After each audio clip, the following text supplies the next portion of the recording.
Lord, pagaanin mo ang mga dinadala ko ngayon.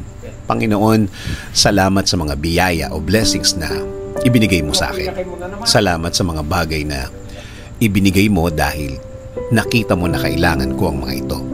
Salamat sa bagong mga pagkakataon o oportunidad na laging ibinibigay mo sa akin. Lord, lumalapit na naman ako sa iyo dahil meron na naman akong problema na nasa buhay ko ngayon. Pinabibigat nito ang aking mga araw, ang lahat ng aking sitwasyon. Apektado na po ang lahat sa akin ngayon. Lord, pagaanin mo ang mga araw ko. Gawin mo akong productive sa mga araw-araw ko. Gawin mo akong mas maraming magawa at mas maraming matapos sa araw na ito. Alisin mo ang lahat ng nasa dibdib at isip ko, Lord. Tulad ng dati, alam kong tutulungan mo ako ulit. Alam kong magiging maayos na naman ang lahat. Alam kong magiging magaan na naman ang mga araw na parating. Alam kong naririnig mo ako at alam kong di ako mabibigo sa aking dasal ngayon. Alam kong hinding-hindi mo ako pababayaan. Makikita at mararamdaman ko na ang mga kamay mo sa buhay ko, Lord. Alam kong ipoprovide mo na ang lahat ng tulong na kailangan ko.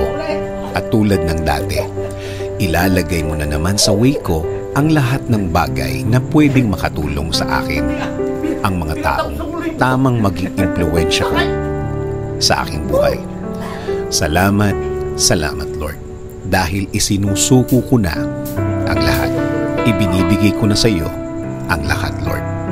Bigyan mo ko ng direksyon, bigyan mo ko ng pagpapala, bigyan mo ko ng blessings, Lord.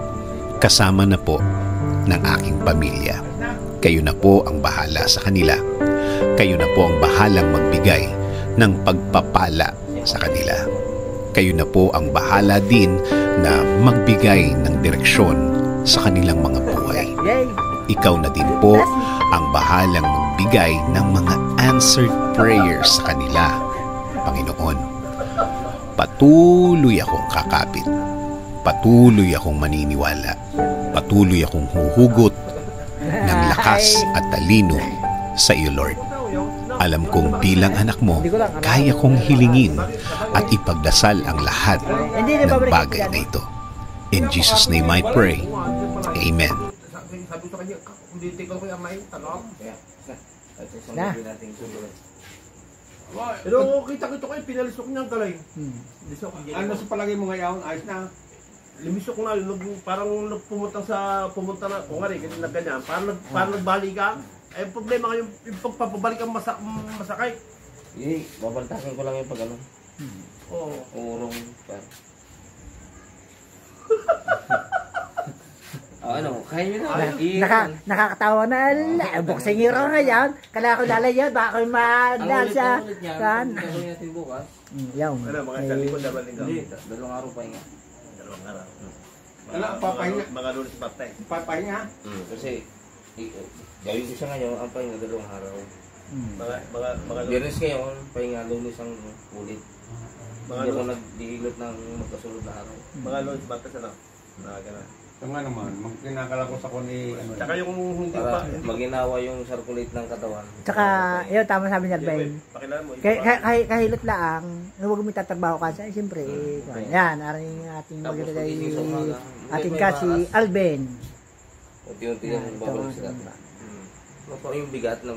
Pero pinakamalapit igual, ano, sa pagtulog, hindi pala dapat na laging nakagano'n, no? Kailangan lagi nakalapat ng gano'n. Pinapasok mo ulit ka na. Kasi ang TV ko kasi nandyan. Yung higaan ko nandito, kaya kadalasan ako nakagano'n. Huwag nyo sasanayin yung katawan yung lagi nakabaluktot. Oo. Kasi hindi nyo alam, parang puno yan. Ang ngapay ng Dahan-dahan ang hapay. Mas maraming sanga sa kabila, Oo. ang ngapay ng puno. Sumusunod ang hapay. Kita mo yung ano? Yung kapitbahay mo, di ba may kay Richard, may puno ng bayabas daw? Ang TV na bayabas karning, oh. Tataka ako, nakabuhay. Yung bayabas. Kasi wala sila nagawa sa puno ng mga bata. Ika ngayon, nasa tahan. Oo, laging bababa din ako na. Magdamit niya ba yan? Jerboy, Bubay. ano, i-stab mo na kasi